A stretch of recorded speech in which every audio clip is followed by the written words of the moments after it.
Carrollton Radio, where you can have your music your way and plenty of it anytime.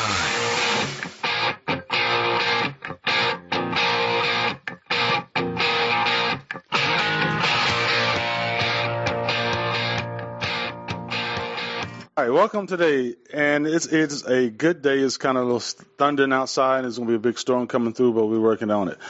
I'd like to thank all y'all for listening for the show last week, but this week we got a great show today. You're on fire. Yes, the On Fire show. You're here with Daryl McKell Brooks and co-partner in crime, Joe Ciano. Hey, Joe. Hey, Daryl, how you doing? Good evening, world, and welcome to On Fire. Yeah, we're definitely on fire today. We want to get things excited because we got about 3 or 4 guests calling in, and it's going to be exciting guests. I have Gloria Gonzalez from the Bayshore Tea Party, and Gloria, she's going to talk about what's happening in Santa Barbara with the shooting. That's a terrible incident. We're going to talk about that because the left is going to come out and CNN and MSNBC and say guns are out of control. But it's people that kill people, and this guy was totally off his rocker. He was, and in fact, I was just writing about that this weekend. I picked up the Catholic newspaper from the Camden Diocese, and there was a priest there writing about banning the Second Amendment or repealing it. Yeah, that's what they all like to do. They want to ban the Second Amendment, but people have rights to protect themselves, and crazy people. We don't go out and shoot people. Well, the thing I pointed out is he started his whole chain of reasoning by talking about how they lowered the autobahn speed limits recently in Germany, and I said, well, let's look what they did a little bit before that in Germany. Yeah. They banned the guns, and then the Nazis took over and killed all the Jews. How'd that work out? Yeah, pretty bad. Today, as I said, we have Gloria Gonzalez coming on. We got from the Bayshore Tea Party. We also have George Hathaway from the Sussex County Tea Party. He's going to talk about international, something that's happened and overseas. But also, we're going to have our 2 guests who's running for Congress. We're going to have Maurice Sabrin. He's running. What district is he in? He's running for Senate. He's running statewide. He's running for Senate. And, hopefully he gets in. Also, we got Steve Lonegan. Steve Lonegan, Firebrand. He's running for Congress. Down in District 3. He's in my district. Yeah, and, we had Dr. Eck, who's a wonderful person. Dr. Eck, there was an emergency or something, or she might call. I don't know. But there was a problem she had to deal with. But, like again, she can come on the show anytime, and she's running for Congress. In the 12th district. 12th district against Rush Holt. Rush Holt's gone. He's retired. He goodness. was a rocket scientist. He figured out he couldn't, build. He's gone to the moon, I think. Yeah, he couldn't build spaceships. He's been there for a while. It's time to get rid of all these progressive politicians. And the Democratic ticket who's running is the Greenstein, and very progressive. We don't need progressives in there. And also Bonnie Watson Coleman. Assemblyman, she can't, we definitely can't get in. There's another guy who's running. I can't think of his name, but he said he has something for the Tea Party people, and he definitely can't get in. But it's going to be an exciting show. It's going to be a hot show. We're on fire. And it's exciting. We want to let everybody know they can give us a call at 609-800-1003. That's 609-800-1003. How was your weekend, Joe? It was great. It was restful and relaxing. That's the way I like it, yeah. What were you wrestling? It was restful. Oh, restful. I didn't wrestle anybody. Oh, okay. I had a great weekend, too. Worked and came to the house. I was with my fiance cutting grass. Scott. I do that every 2 weeks. That's my job, cut grass. You owe her your keep. She's a wonderful woman. Yes. Jay definitely is. And so today it's Tuesday, it's 8:30, and we want people to give us a call, 609-800-1003. We know we have a lot of listeners from all around the state because we had 3 special guests, but I believe that Dr. Eck at an emergency. But, we hope we'll wish her well, and she can give us a call if she wants to at 9 o'clock, if she wants to, at 609-800-1003. Oh, I mean, it's a lot of stuff that's happening right in the news. Obama talked about he wants to bring the troops home, but, I see it when I believe it. Well, they say that all the time, and, we're out of Iraq, but we're still in Iraq. We've got an embassy and a facility there that's bigger than Vatican City with tens of thousands of people in it, so even though there's no formal declaration of hostilities, we're there, and there's a lot of ill things going on. Well, as you know, this is the longest war in the history of America, and we had over 2,000 some troops that have died. I don't want to say for no reason, but for a lie. It was terrible, and it's just to the point where bring our troops home and take care of our troops, because we all know about what happened in the VA, right? The hospital. I mean, it's terrible. Where we have troops that fought for this country or fighting for this country and are hurt and sick, and they need our help and American help, and it seemed like, well, Obama administration has let us down once again.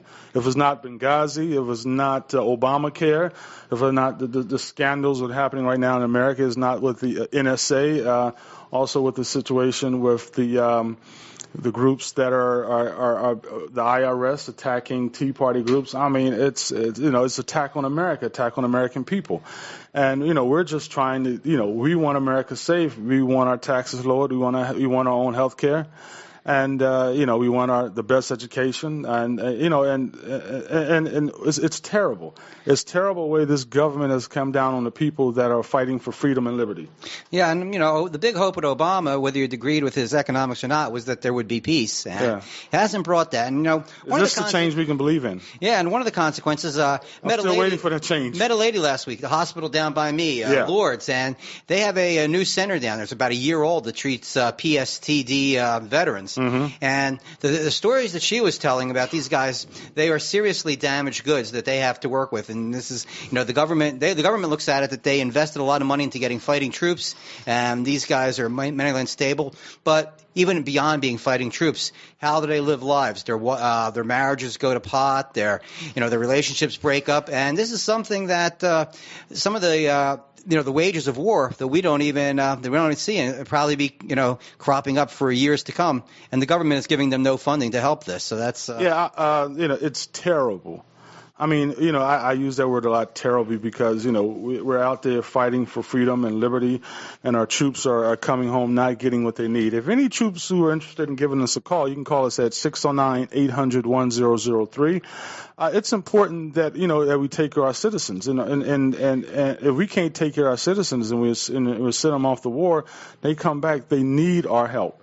It's a problem, and we have to really, like I said, take care of our citizens. One of the things I was watching today is I've actually for the past 3 days is Frontline PBS, and they talked about the NSA scandal when they're tapping your phones, tapping your computers. It started under the Bush administration, but Obama has taken it to a totally different level. And we still have to worry about that. And it bothers me that if I want to look at my computer and if I want to make phone calls, knowing that we're getting tapped, they know where we're calling. That's not America. It's not America. Our country was founded on. I mean, I can imagine, Benjamin Franklin and our great leaders. Thomas Jefferson. I can believe they're turning around in their grave, like, what's going on with America? This is not the America that we grew up in. Well, let me tell you something about during the John F. Kennedy. During the Jeffersonian days, we had the sedition laws, that it was illegal. The Federalists put that through to speak ill of the government. And actually, Tom Jefferson went into retirement for a little while in Monticello and wouldn't put anything in writing because he was afraid the government was opening his mail. But now they open up our emails. Now they're opening up here. I can imagine what George Washington, would be thinking right now. In all of the great presidents, we had a discussion about the presidency, what president would be supportive of this, I'm sure Reagan wouldn't support this. I'm sure John F. Kennedy wouldn't support this. Lincoln would, though. He opened the mail, too. Oh, Lincoln. Yeah, well, definitely. Well, now Woodrow Wilson, the progressive leader, the one who started it all, Woodrow Wilson, Teddy Roosevelt, progressive politicians. They would definitely, I think they would definitely support this. But when you look at, our great presidents like John F. Kennedy, Reagan, Father Bush, it bothers me. We talked about Clinton. Oh my God! I don't know. Clinton would probably be afraid. He didn't tap in his phone. Nixon, Well, I don't know about Nixon. Well, Nixon was always afraid. He was breaking into things, but we have a double whammy combination though, because you have the NSA tapping people, but we still have the NDAA out there too. Yeah. So they could put you in jail with no recourse to habeas corpus for just suspecting of being a sympathizer. So they pick something up, they suspect you, you're disappeared. Yeah. Nobody knows where you are. They can't get to you, and you have no warrant, no recourse. We all have somewhat of, and if you're a patriot and if you're standing up for freedom and liberty, whether it's county or city or state government and federal government, we all have been through that. If you're some type of freedom fighter, I was watching the documentary, and one of the guys, they talked about he lost everything. The federal government, they came into the house, knocked on it. They didn't knock on the door. One guy was in the shower. He came out the shower. He had a gun put to his head. I mean, this is the type of gun, and they found nothing. Then I'm not going to say his name, but one of the guys, they charged him with conspiracy, and basically he lost everything. He worked for the government. He was a patriot. He believed in the government. He was a freedom, but he realized that this country was breaking rules. It was against the law. And they took him for everything, and he wound up having to work in an Apple store. He lost every bit of money that he had. Now, what type of government? I mean, and it's going on probably today. What type of government that we have under the Obama administration? Under the Obama administration, he talked about what? Freedom. He talked about change you can believe in. Where's the change you can believe in? It's serious out there, and God forbid that this government will come out and do the same thing for the citizens talk show hosts. I'm sure they want to get Beck, and they want to get Rush Limbaugh off the air, and definitely OnFire. And definitely Brooks. Oh yeah, Brooks. I worry about the state and the city, but it's serious out there. One of the things that we have, I'm going to talk about the city election too. We have two candidates. We have one, Eric Jackson, who represents the Palmer administration, and he is a runoff coming up. Perez and Eric Jackson. You might as well say Perez and Palmer. Now, Palmer is the Jackson. Jackson is the understudy of Doug Palmer. And Doug Palmer has basically been destroying, the city of Trenton for years. Complete failure of education, failure of jobs. When you look at the economy, when you look at everything, has failed the complete city. And we look at Tony Mack, who was part of all these are part of the Democratic Party, where they say, well, vote for us and everything will be all right. But when you look at his complete failure, and we got Perez who's running, who's kind of the Palmer or anti-establishment, but I spoke to Perez, and he's having a fundraiser with the Democratic anti-Tea Party guy, and he has a photo of him and Cheney, so I mean this is what the Trenton people should be worried about. And and it's a shame that we have no good candidates who can take us to the next level, take the city to the next level, take the future. And it bothers me when you see these politicians, they say they're all about the people, but you look around them. You look around them and you complete failure. As I talk about, if you're a Democrat, if you're happy being a Democrat, and if you're happy living in the city of Trenton, if you're happy living in the city of Camden and Newark and all these Democratic areas, it's a complete failure. I mean, we talk about Detroit, we talk about Chicago, we look at the crime, the violence, the failure of education. We look at also with education, the Common Core. Yeah, I've heard that. I was listening to the radio on the way over here tonight, and it looks like there's actually being kickback on Common Core from both sides of the aisle. But that's why I was excited about the guests we have on tonight. Is besides the fact that they're Republicans, which I'm not particularly excited about in itself, but the fact that these were three people who were, to me, activist candidates who really represented something different, a new point of view. Yeah. And obviously, we know that Longegan is he's a fighter, which is why. And he'll speak his mind and he'll stick to principle, which is why I branded him as an anti-establishment candidate. Mary Sabrin, who's run as a libertarian and has run against the party, is more of a Dr. Paul kind of guy. That's great. And Dr. Eck, again, she's not a politician as usual. She's a person who's spent most of her life running a free clinic.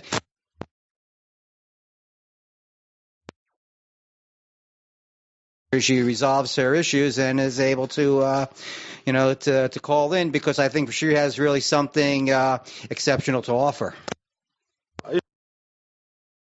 restoring freedoms, and restoring freedoms was awesome. And she's an awesome speaker. Mm-hmm. She was running against Longegan in the Senate. Yeah, in the primary, and I think she got over close to 30,000 votes. She did. She was, as for someone who was like a total unknown, and she decided at the last minute, convinced by friends to get in. She made a very credible run, and I think she left a good impression on the electorate. Yeah, I think that's why a lot of people, especially in the Republican Party, they supported her because she has that. She's honest, mm-hmm. and she's working. She's also working in healthcare, helping women.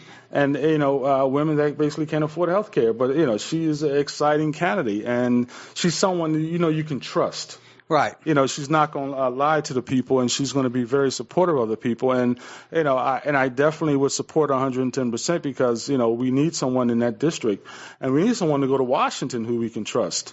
Yep, that's been that just has been a sore spot with Rush Holt, and then before that was Michael Pappas. I actually ran for Congress in that division, that district, back in the day when Rush Holt got in. Mm-hmm. And I don't know, he's he's a smart dude, but on the other hand, he is totally steeped in drinking the Kool-Aid. Yeah, yeah, drinking that good Kool-Aid, and she's a he's a rocket scientist, and how does that help people in that 12th district being a rocket scientist? It doesn't, and there's a whole myth there that you have to be incredibly smart mm-hmm. to be in government, and that's not true. You have to be having some common sense, and you have to be a decent person. But we think we turn the keys over to these people to run our lives for them, that they have to be rocket scientists, and that's not. The people have a good sense to themselves how to run their lives. They just want to have their rights protected so that they can go about their business. Oh, and definitely, and out of that Democratic holy establishment, you had Corzine, who was a Goldman Sachs person, and you see what he did. Oh yeah, he Goldman Sachs was there was a theft operation to begin with in the federal government. They claimed they get all that money whenever they government Clinton, and then he went into his own business, and $1.6 billion disappeared overnight. Wow, that's a Democrat for you. Yeah, I mean, and that's Joe Biden said, hey, that's our guy, that's our go-to guy in economics. So we know how Joe Biden works. So definitely you know how Joe Biden works. How he rolls. And so and one of the things is that we have to really change. We have to really think. We have to really educate ourselves on politicians. And just because a person who's seen to be pretty bright, and he knows his math, and he wind up his math was funny math. Right. And so, we're waiting for Barbara Gonzalez to give us a call, and Barbara's going to give us some insight about what happened in Santa Barbara, about the rights to bear arms and protect ourselves. And it's important because these incidents are happening all across the country. You don't see a Tea Party person going out killing. You don't see someone who has the right to bear arms. You don't see NRA. You don't see somebody from the Second Amendment out there shooting people. And what do you see is that you see individuals that have totally, they have some psychological problems, many deep psychological problems, and they're younger generation, and they're frustrated. And, we need to deal with, how do we deal with that? You need to deal with people who have these problems. We need to give them the right care. Right. And so they can't go out there and destroy people's lives. And I feel bad. I definitely feel bad. I'm praying for the families that were shot, and there were a couple of individuals who got hurt. But, we need to really think about the psychiatric problems that people have. And there's, a lot of people on medication, psych meds, and, okay, here's some medicine, here's some medication, and go out there and do you. And that's wrong. That's definitely wrong. And we need to really rethink how we deal with our citizens that have the psychological problems. Yeah, and you just brought up the Tea Party, which is an interesting thing because you and I both reached out to the Occupy movement, and I think the Tea Party and Occupy have a lot of things in common in terms of the issues they have. But one thing about the Tea Party rallies, no matter where they went, they were always respectful of private property. There was never fights. There was never anybody hurt. And even no trash on the street. And even on the day that they were voting on the health care, and there were the accusations of the racist slurs as the congressman filed through, Breitbart put out a $100,000 reward for anybody who could give the video of that, and it never happened. Yeah, and that's the whole Democratic policy and individuals' rhetoric that they use. We're all bigots, they're racist. Well, no. I haven't met, when I work with the Tea Party groups, like I said, no one ever called me the N-word. You know, a lot of parents invited me over to their house for dinner. We talk politics. You know, what the problem is they couldn't understand how come we keep voting for the same type of kind of liberal, progressive politicians that completely fail the inner city areas. And the African American community really need to take a look at it. The Tea Party and really be independent thinkers. You know, one of the things that was on MSNBC, Martin Luther King III said, you know, Martin Luther King, his father, would definitely sit down and talk with the Tea Party. Because Martin Luther King was about bringing people together, sitting down, having conversations. You know, whether you're a Republican, whether you're a Democrat. You know, if you felt that everybody can be worked together, we can sit down and work out our problems. And if you look at the marches, you had white and Spanish and Chinese and black. You had the Catholics, you had Jewish. So if Martin Luther King was alive, I definitely believe that he would love to sit down with the Tea Party. And I'm waiting for Obama to sit down, waiting for the Democratic politicians to sit down with us and let's have a discussion. Well, that's the problem is you can't have a discussion because everything gets brought up to an identity issue, into a personal issue. Mm-hmm. And the other day I saw that Stephen A. Smith got attacked. Because he told the young kids in the city, listen, stop wearing it. You have all the tattoos. Lift your pants up. And I say the same thing. So, how could Stephen A. be Uncle Tom? Right. I mean, it's there. You're alone. You're scared. You got hit in the head with a bottle. I got hit. Yeah, definitely. I didn't get hit in the head with a bottle at a Tea Party rally. But it's serious out there in the cities because, what Stephen A. was saying, and there were African Americans calling him an Uncle Tom because he believed that, listen, when we were out for applying for a job, we got a younger generation out there, you want to be all tattooed up. You don't want to go to school. You want to wear your pants down. How are you going to find a job? Right. How are you going to find a job to take care of your family or get a better education so you can provide for your family and your community? And for me, I love what John F. Kennedy said, at his speech. One of the great speeches, it's about, it's not what you can do for your country. It's what you can do for your country, not what your country can do for you. Right. And we should really look at that and what he was saying. And people need to really think about, what can we do as a people to make this country better? And we cannot sit there and call each other names. We cannot go out there. And that's one of the things. We're calling each other names, bigots, racists, all types of names. We're really out there. You're not getting good jobs. You're not taking care of your family. And we need to be accountable. And it's about being accountable to your community, making your community a productive community. And this is why we have so many of our young kids that go into jail.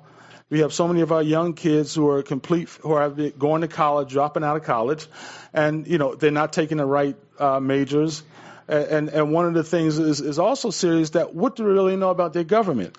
We studied government in school. We studied government in school. I was high school senator. I was Black Student Union president 2 times in college and vice president student government. So the idea is that I grew up watching those documentaries. I grew up saying I have to accomplish great things. And it's about accomplishing great things to take care of your family. And I'm one of the things that Glenn Beck talked about. This is not we really have to, when we get our degrees or we go to technical school, we need to create things. We can't be like a service, everybody working at McDonald's, Burger King. That's not how you get ahead. You create things. You create things to help your community, help your country out. And right now, I don't see our communities, especially around the country, whether you're black, white, or Hispanic, younger generation wanting to create.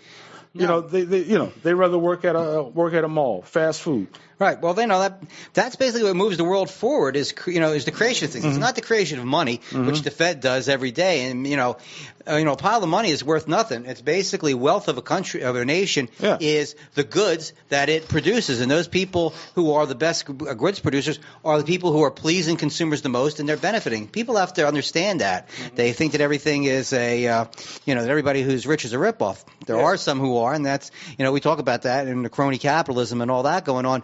But there's still a lot of great people producing things in America, and those are the role models that have to be that have to be held up. And there's got to be ways of getting these kids involved and mainstreamed in the in these businesses and unlocking that creative potential.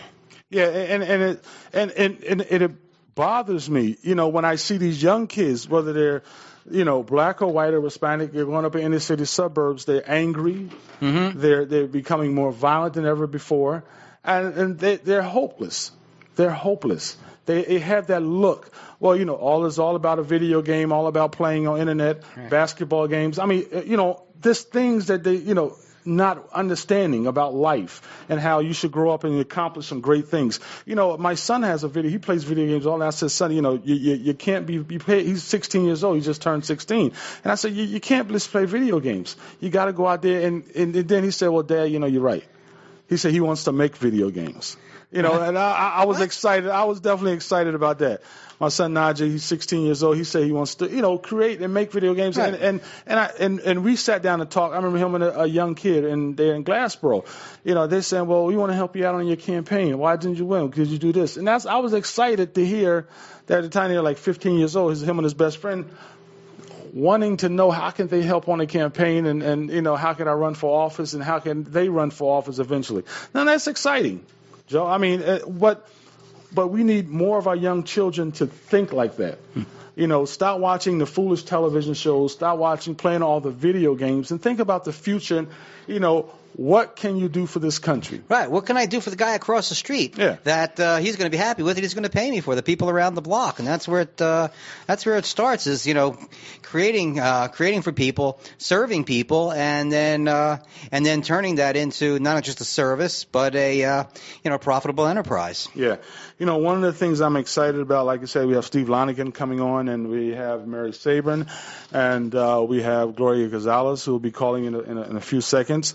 And I'm definitely excited. And then we got George Hathaway out of Sussex County Tea Party, and he's an exciting individual, and he's coming on the show talking about some serious issues that's happening around the world. And the world is on fire. If you look what's happening in Ukraine, you look what's happening in Saudi Arabia, you look what's happening all over the world right now. People are frustrated. People are angry, and it's definitely angry with America. And we have to, as a country, I believe that we definitely have to provide a positive way of thinking. Have people look at us positive. People are angry with America. Lech Walesa, did you see him yesterday? He was saying that America is no longer the world leader, and he was calling us because I don't need you to give us your money. I don't even need you to come and fight our battles for us, but I need you to to stand up for for what's right. I don't think we do anymore. I think that we are we're looked upon as basically a soft, indulgent people who are worried about entertaining ourselves. Yeah. And, we're, like I said, entertaining ourselves. We're worried about Jay-Z. We're worried about Kanye West. We're worrying about other things that have no importance in our society. And we're looking at the foolish talk shows. We're looking at the reality shows. And, and that's not, they say that's reality show, but that's not reality. And, I can imagine our great leaders and religious leaders, political leaders from the 60s and the 50s and the 40s. I can imagine what they're probably up there thinking, looking down. It's like, oh, my God, what has happened? And, I can imagine Martin Luther King. Martin Luther King, a great quote Dr. King said, and I always use this quote. He said that, we're all caught up in this great inescapable network of mutuality tied in a single garment of destiny. And whatever affects one directly affects all indirectly, and that I can never be what I ought to be until you are what you ought to be, and you can never be what you ought to be unless I am what I ought to be. Then he quotes John Donne, the poet. It says, no man is an island. Every man is a piece of the continent, a part of the main. Then he goes on to say that any man's death diminishes me because I am involved in mankind, therefore never send to know whom the bell tolls, it tolls for thee. That is so important that we need to think that way. And we have politicians both from Democratic and Republican. We have religious leaders, social leaders. We got television leaders. People on television, MSNBC, CNN. They don't think that way. And if we all thought that way, we'd be a better country, a better society. And that's what we need to get back to, the basics of working together to make this country better. Because there are young kids around here that actually want to change, but they have no hope, and we haven't given them hope. Obama gave them change we can believe in, and basically, they really feel like, oh, okay, where's the change? Where's this we can believe in? The economy is just terrible. Our educational system is terrible. There's more violence than ever before. And, we definitely have to make that change. And I want to thank all the freedom fighters and the Tea Party people and the Ron Paul people and who are listening to the show, because I know they're listening. And it's exciting. And I want to say, give us a call at 609-800-1003. It's important that you call us and talk about these views, because we have an hour and a half to talk about what's really happening in our country, in our state, and especially state of New Jersey, and international issues, because, we are the strength of this country. I think the Tea Party, I know for a fact, the Tea Party, the Libertarian Party, the Ron Paul supporters, we are the 912 supporters. We're the strength of this country, and we're definitely going to have to do something, make some radical changes, to make this country better. Whether we protest, we speak out, we make the phone calls, we get people, we come into I think like restoring freedoms, we have to come into the inner city areas and take back our country. If we come into the inner city areas, we'll definitely make a change, and all we need to do is fight for our rights. Because people need the rights. We're going to go into a station break. We'll be right back. But like I said, people want rights. They want to come. They want to take care of their family. They want to take care of their young kids. They want a job. They want to take care. But they don't need a government. Every time you speak out, every time you want to say something different, the government comes down on us. And it's serious, Joe. And people are afraid. And, like I said, if you shouldn't be afraid of this government. The Constitution it says we the people. It doesn't say we President Obama. It doesn't say we Governor Christie. It doesn't say we the Republicans or we the Democrats, we the Independents. It says we the people. And you got to understand it. It's about us, the people. We are the ones that will fight for this country. Mm-hmm. We'll die for this country. And, I'd like to thank all your listeners. Give us a call. 609-800-1003. We're going to a station break. We'll be right back. His favorite hits every day on Hamilton Radio. Better than any other station.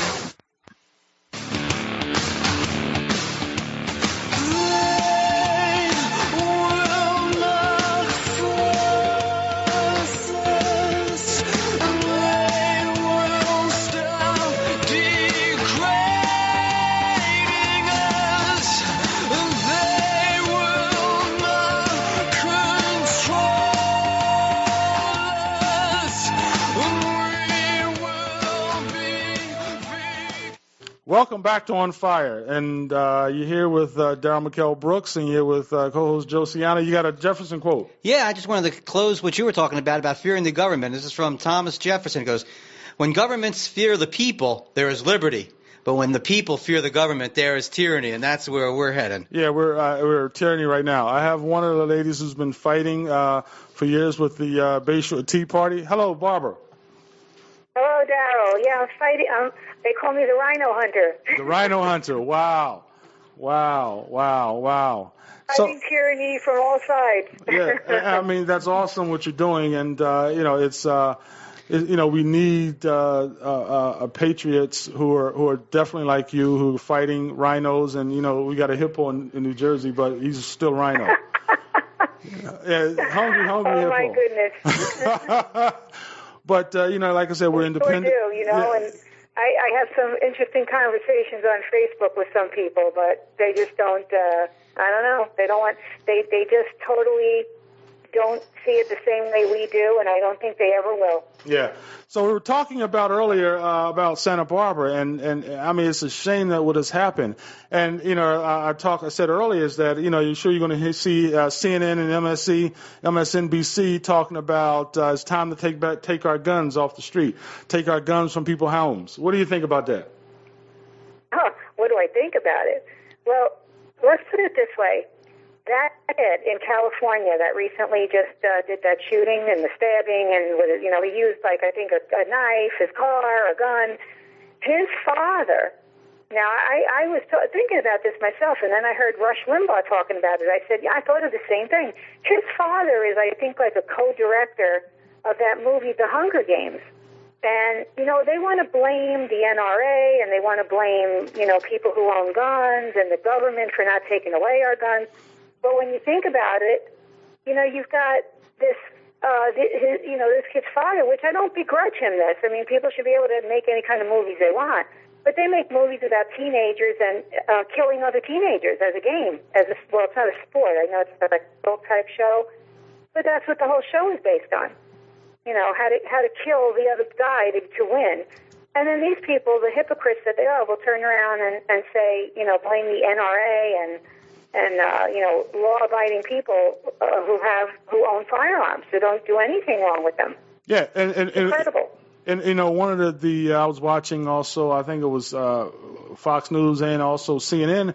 You know, they were talking about this young kid he's playing these crazy video games, and you know, and as a parent, you know, my son.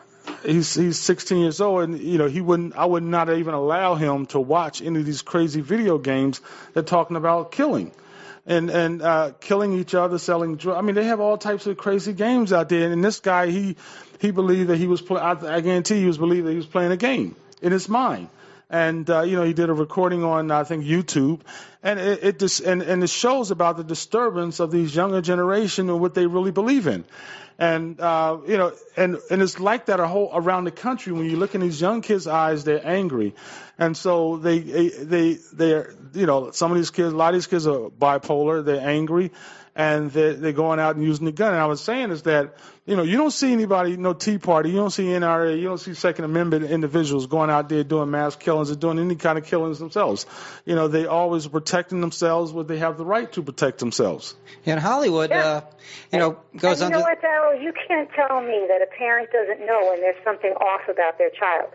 And if you've got, even at a young age, if you have a kid that doesn't seem like he's all right in the head, you're not going to, especially not let him play those video games or go alone on the computer and have, you know, time to himself, you know, too much time to himself with computers and video games.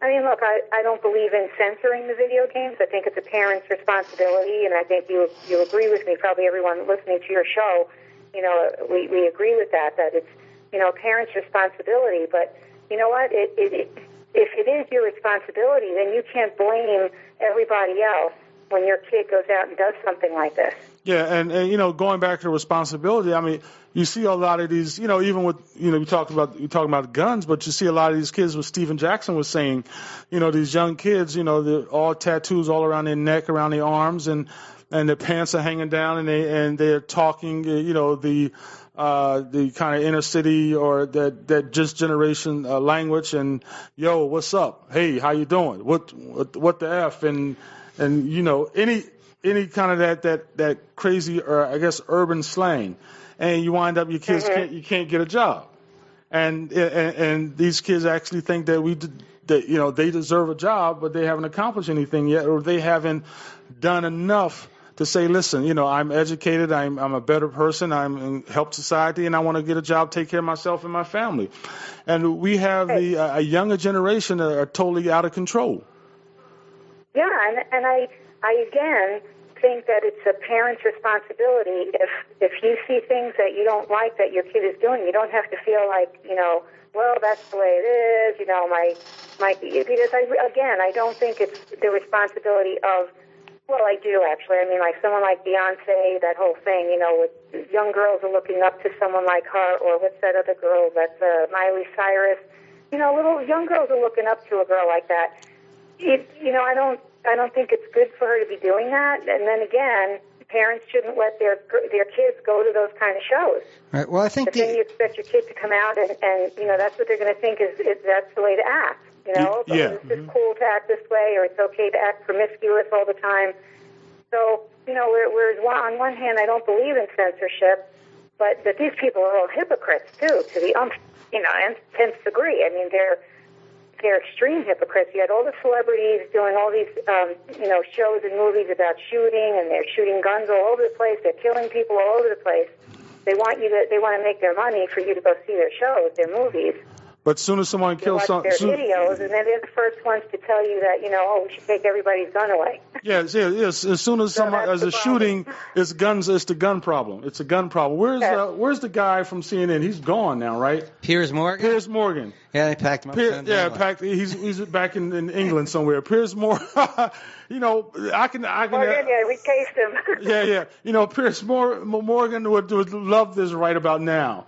once again, it's the NRA fault, the Second Amendment fault, it's the Tea Party fault, it's those people who support guns, it's their fault, and it just doesn't make sense anymore, and no, it doesn't make sense. It doesn't make sense, and and one of the things I love about the Tea Party, NRA, Second Amendment Society, and other ones, we're sticking to our guns. Hey, sticking to our guns. We're sticking to, but the thing is that we believe in the right to bear arms. We believe in the protection, but we do not believe that individuals who have mental problems should have guns.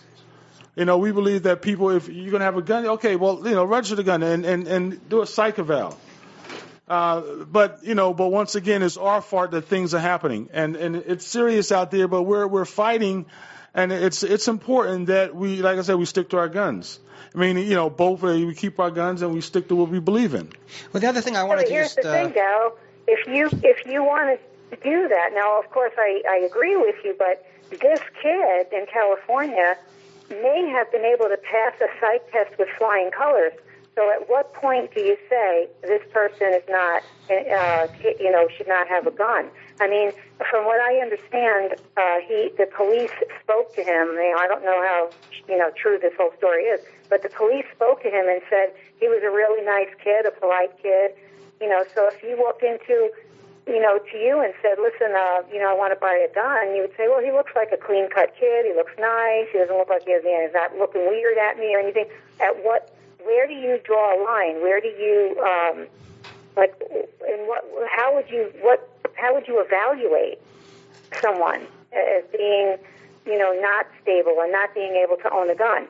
And now you're opening up that can of worms, and here they go. Then now it's going to give them, if it's someone who took a Xanax one day or someone who had to take, an antidepressant medication because something happened in their life, it really gets on you get to a slippery slope, Yeah, definitely. And, I don't know how they're going to evaluate this and the next one, because this definitely is going to happen again. And, it's sad out there that we have our youth that are there playing these crazy video games, watching these crazy movies, because we have a society that it's okay. It's okay to play these crazy video games. It's okay to watch these crazy movies. And it's basically this decaying of our society. And so, we definitely have to take a stand. We definitely have to do something about it. And, and maybe we should just, go to Hollywood and say, hold on, maybe let's take... Well, that's what bothers me most is the hypocrisy. Yeah. More than anything, it's the hypocrisy because, like I said, I am the boss in my house with my children. Well, they're not children anymore. My kids are in their 20s, and thank God they're pretty well adjusted because I wasn't the kind of mom to say, well, everybody else does it, and this is what kids are doing these days. It's up to a parent to take a stand and make sure their kids are responsible or not looking at, something they shouldn't be looking at. But it's the hypocrisy of the celebrities and the left, and to say that it's, everyone's guns should be taken away, or it's the video games. But it's okay when they're doing it, though. It's okay for them to be armed. It's okay for them to have their family protected. Yeah. It's okay for them to make movies about violence. But that's what bothers me even more, is the hypocrisy. So tell me, is anything going on with you with the no rhino movement right now in America? Not right. Well, right now we're doing a video contest. Mm-hmm. People are, encouraged to go on to the website, and there's a place where they could submit a video. It could be funny. It could be serious. Anything they want. What does no rhino mean to you? Yeah. They would go to the norhino2016.webs.com website. And, this week I'll be working on getting some more groups on board. We have a lot that are interested. Sometimes it's a little nudge like, hey, did you get on the website yet? Because they are interested. We want to get every state. I'm working on Hawaii right now. There's a few groups in Hawaii that we're interested in getting on. So I've got to get them.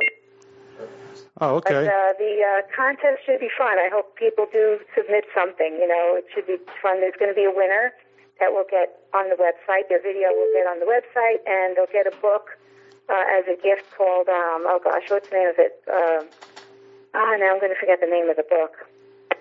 It's a good book. It's about how conservatives and liberals differ and never will agree. So it's a pretty interesting book. I'll have to remember it, and next time, hopefully I could call in and give you the name of that book.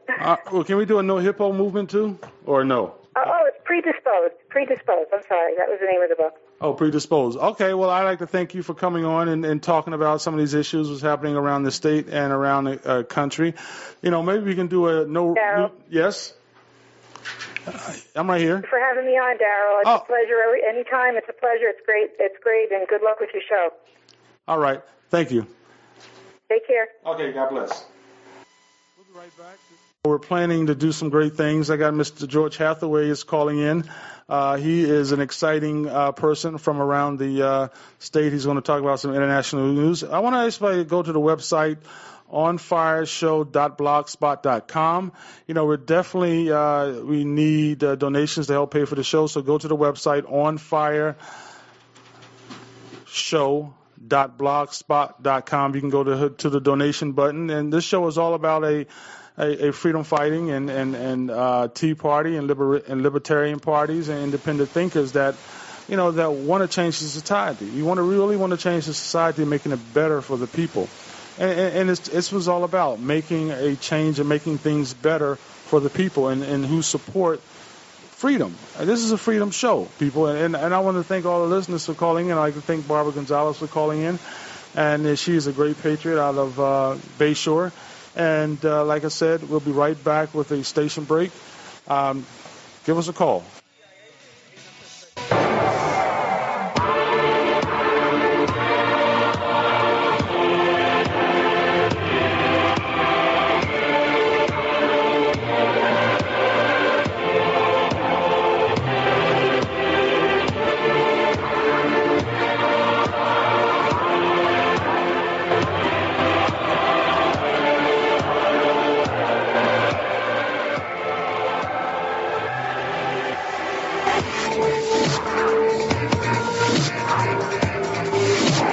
Hey, you're back with On Fire, and this is Daryl McKell Brooks, and I have with me Joe Ciano, co-partner in crime. We're on fire right now. We want to thank you all for listening to the show. We had a little technical difficulties earlier, but we're back. We have Mr. George Hathaway, who's our international correspondent, and he's got some interesting information for us, for the listeners around the state and around the country to talk about. So, what's going on? Okay, well, the president met with a bunch of people in Afghanistan yesterday. Okay. In addition to giving a speech for the troops, he met with all the senior officials there, the general, the ambassador, various heads of non-governmental organizations, and of course the head of the CIA there, who was called the station chief. And what happened early this morning was that the White House released the names of all the people that Obama spoke to, who was at that meeting, to about 6,000 correspondents around the world. And of course, amongst these was the station chief. Okay? This is a big deal because the station chief is supposed to be a top secret. Right? Yeah. This person is responsible for all the intelligence activity that happens in Afghanistan and the bordering areas. The bordering areas would be China, Pakistan, of course, Iran, and a couple of the other states. Okay? And so what this person does, what people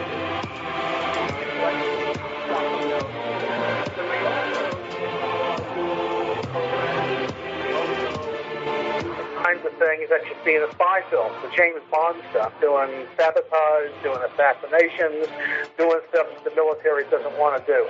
And this person is responsible for directing all of that stuff. Okay? Yes. To have this person outed means that this person can no longer be the station chief because she, and it's a female in this case, becomes a big target, and her family becomes a big target, and they have to move her out. Now, here's the question. If this person is responsible for all this stuff, and all of a sudden all this stuff gets stops because there is no boss there anymore, what happens? Okay? Now, they're collecting information on certainly Iranian weapons, how they're doing, making IEDs, how they're infiltrating weapons and other stuff into Afghanistan. They're collecting information on Chinese and Russian weapons. They're collecting spies into Iran, into Pakistan, into China, as well as the operation of the spies in Afghanistan. This person was probably heavily involved in the operation against us. Okay. Okay. Mm-hmm. Very experienced intelligence person. I have a fairly good friend from my AIG days, who was in the CIA, and one of his positions was the station chief in China. Okay. So he led all the intelligence operations in China. And we said, Jerry, we were sitting in a around at a bar someplace. We were taking some trip someplace. And I said, Jerry, well, what are some of the cool things you did? And he said, most of the stuff I can't tell you. But, there was one time we went out one weekend and we stole a tank. Oh, wow. And I said, you stole a tank? He said, yeah, we stole the most modern version of a Russian tank and spirited it, moved it right out of China and into some other place. I don't know where it was, Taiwan or someplace like that, where they reverse engineered it. And by doing that, they knew its full capability, its vulnerabilities. They knew what to do with our anti-tank weapons. I mean, it was a tremendous coup. This is the kind of stuff that this person does. Mm-hmm. And you have some operative in the White House who releases the name of this person. Now, here's what happened: the name is released, okay, but the name isn't just released; it gets vetted through the highest levels of the White House. Wow. So you're looking at another scandal. Yeah. So here's the question: was it accidental, or was it intentional? Well, we're looking at the same thing with Benghazi, the NSA.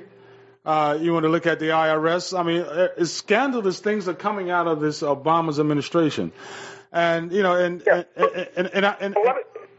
ahead. I want you to consider one other thing. Okay. I just finished Bob Gates' book, the former Secretary of Defense. Yeah. And one of the things he mentions time and again throughout that book is the Obama administration, particularly the National Security Team in the White House, Valerie Jarrett and all her people, how much they distrusted both the military and the CIA. And they were frustrated because the CIA was so tight with Congress and was so tight as an organization, they really couldn't do very much about it. George, it's Joe. And now, what happens? Well, somebody accidentally releases the name of the station chief. They say, oh, I'm sorry, it's such a shame. Well, we really didn't mean it, but now this person is no longer there. Yeah. They couldn't get rid of her politically. They couldn't get rid of her by firing her because she didn't do anything wrong, but they let her name be known, and lo and behold, you get 6 months to a year before any of those projects can continue because you have no boss. Wow. Hold on, Mr. Hathaway. I got Joe. Joe want to ask you a question. How you doing? So I want to ask a question. How does this, in your mind, parallel, what happened back in the day with, Valerie Plame and her husband Joe Wilson? I know they were outed by the columnist Robert Novak for seeming for political reasons. Well, of course, Scooter Libby went to jail. Yeah, Scooter Libby, yeah. He wasn't involved. Scooter Libby went to jail. The guy who actually outed her was Richard Armitage, who was part of the Bush administration. Nothing happened to him. But remember, it was a scandal for years. They made a movie out of it, and that was peanuts. All she was some mid-level analyst who ran a desk in Washington. Not somebody who's snooping and pooping around Afghanistan, Iran, Pakistan. I I mean, come on. Was our family there in Afghanistan? I gotta tell you, my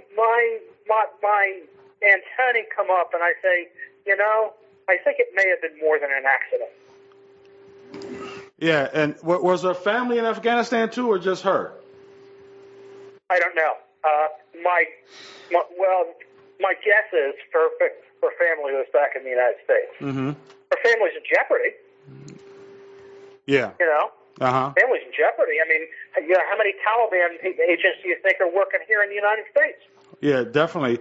And it's something that definitely need to be taken a look at, and also. It's like a scandal. Once again, we look at Benghazi. We look at what happened there. What happened around the country, around the world under this Obama's administration, and it bothers me. At its best, it's gross incompetence. Gross incompetence. You're definitely right. Gross incompetence at its best. Yeah. I mean, if you listen to Glenn Beck today, he was all over this. He was saying, he was saying, look, this is a direct result of the Muslim Brotherhood having influence in the Obama White House. Yeah, definitely. I don't know if I would go that far, but it's not a stretch. Well, anything is possible under this administration, and if you don't agree with this administration, we know that this administration has the different ways of taking you out. And we were talking about earlier with the NSA scandal and the wiretapping, the phone tapping, internet tapping, all the resources when they said Google tap, it was with Google, Facebook, Yahoo, all of them, gave out all the information because, Obama and his administration, they asked for it. And they gave it to him. And one of the things is that if you speak out against this administration, something definitely will happen to you. You're going to jail, they're going to out you out. I mean, it's been happening. They get you somehow. And you know what? It really doesn't, as far as I'm concerned, it really doesn't matter what you feel about what we're doing in Afghanistan right now. Okay? Yeah. I mean, we're there. We're there, and we've got somebody who is representing us and trying to take care of our interests there. Yeah. You don't do this kind of thing. I mean, and frankly, I mean, again, from my old AIG days, I knew a number of people who were very, very, very high up in the U.S. intelligence community before they went to the dark side and joined businesses.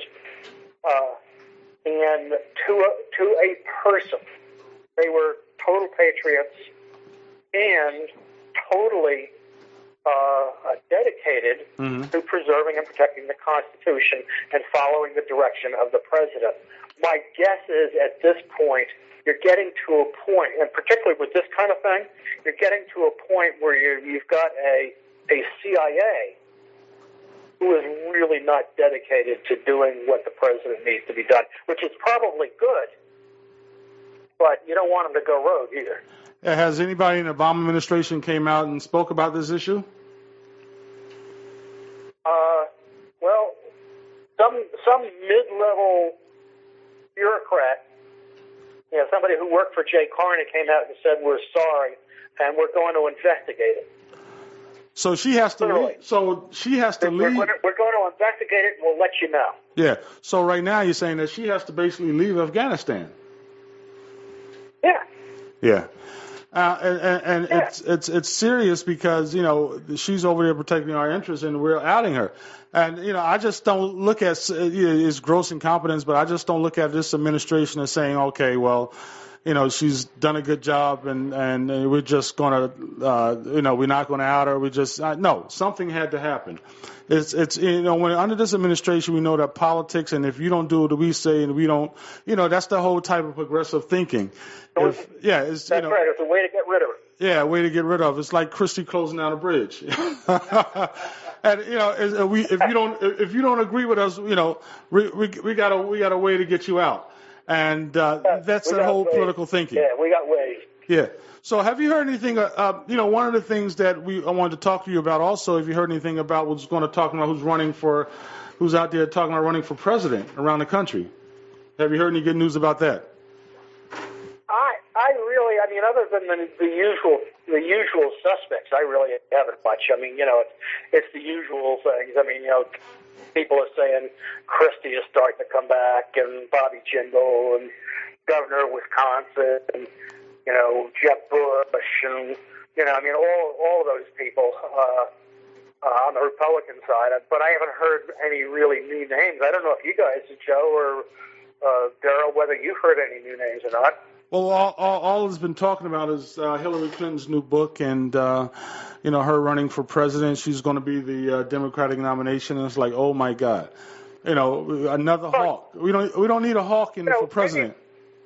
Maybe what we ought to have is say Dr. Eck and or Steve Lonegan for vice president. How about that? Well, definitely. I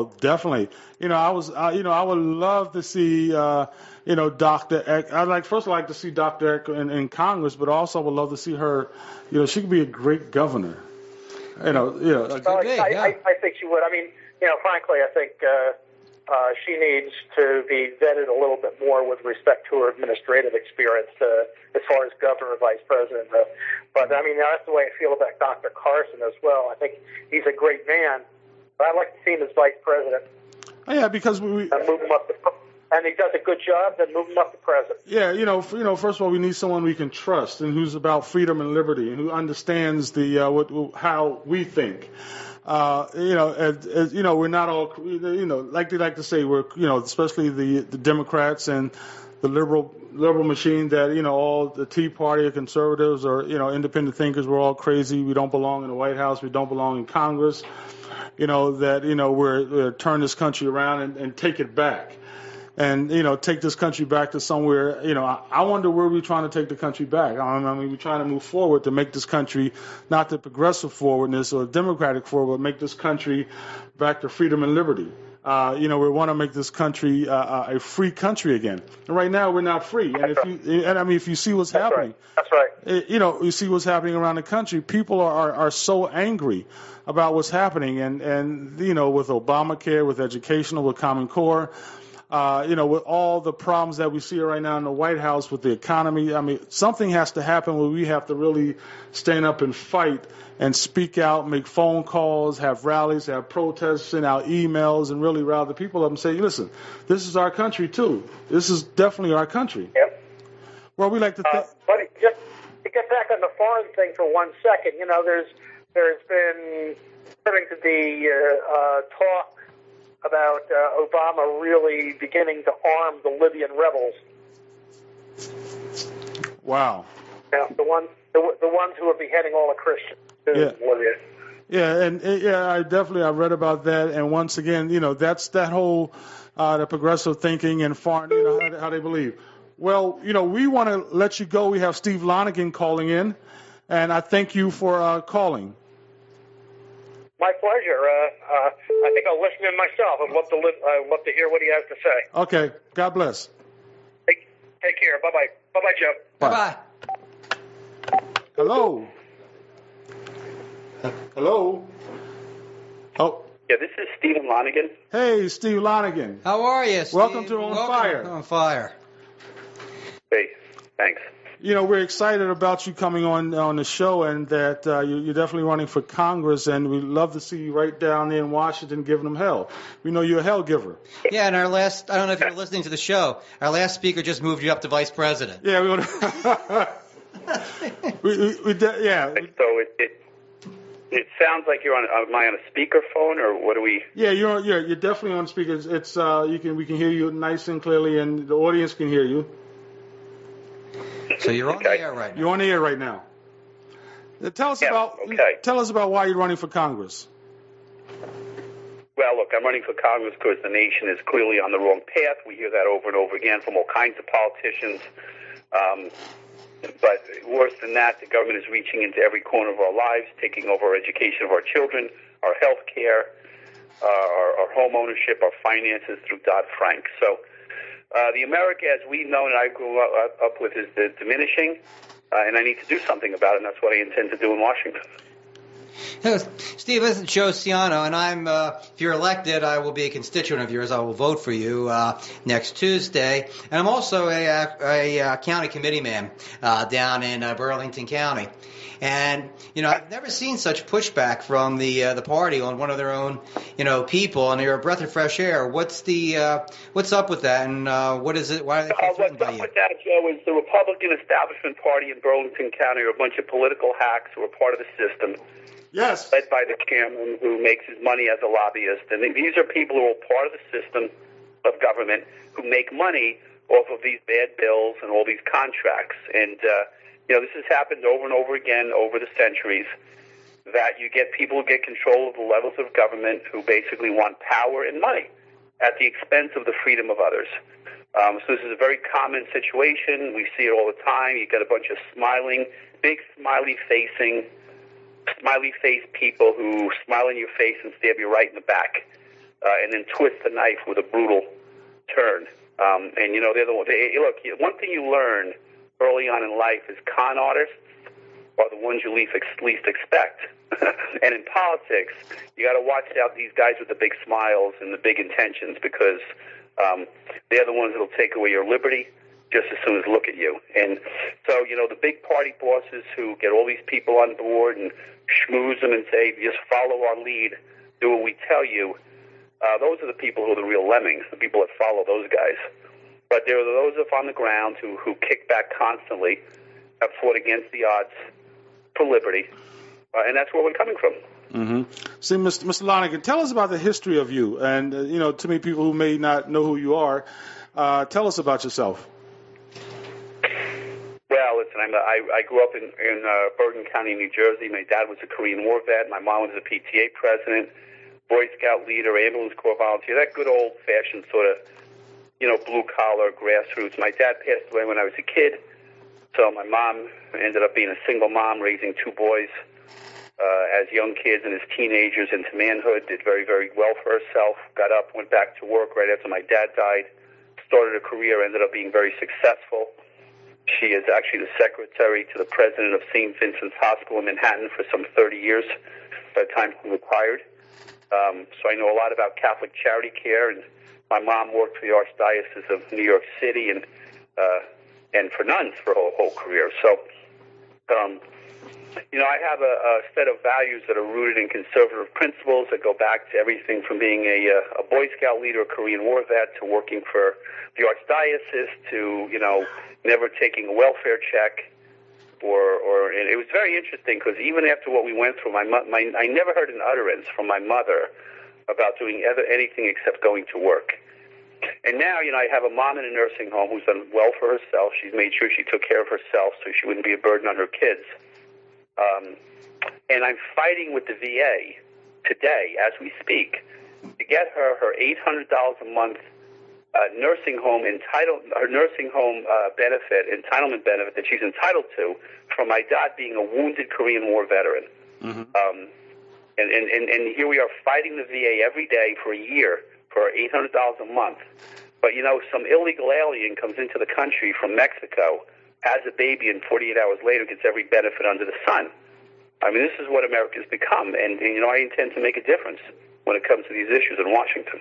Yeah, tell us why is that? What type of country are we're headed? It bothers me that, you're right about definitely with illegal aliens coming in this country and getting all these benefits, and we're right here, American citizens that we've died for this country, and our families are struggling. And like I said, you have to fight for the VA, and we look around the country and we see what's happening with the VA. It's a scandal. And under this administration, what do you think that needs to be done? What's happening? The Veterans Administration is just symbolic of an administration that has no regard for really what this nation is built on. Remember, we have a president who has apologized to other countries for our conduct, does not believe in American exceptionalism, who wants to reinvent America as we know it because he doesn't have a lot of pride of it. When was it Michelle Obama said this was the first time she was ever proud of America? You remember that statement on election night. That was pretty disturbing. Yeah. There were many, many moments of pride for this country, but far more important than that, than one election. And in fact, any election, elections are just picking these petitions. There are much more prideful moments that we should have. But we're losing touch with the very found. And I'm seeing countless Americans just falling under the yoke of believing in government being the answer to their problems. I see it every day. Mm-hmm. Amongst people that I normally you would not have thought. Yeah. They're just simply falling into line and saying, well, the government will take care of us, Yeah. Or, we're entitled to have the government take care of our parents, our children, our dog, our cat, who knows what. Uh-huh. Yeah, and it's definitely a shame.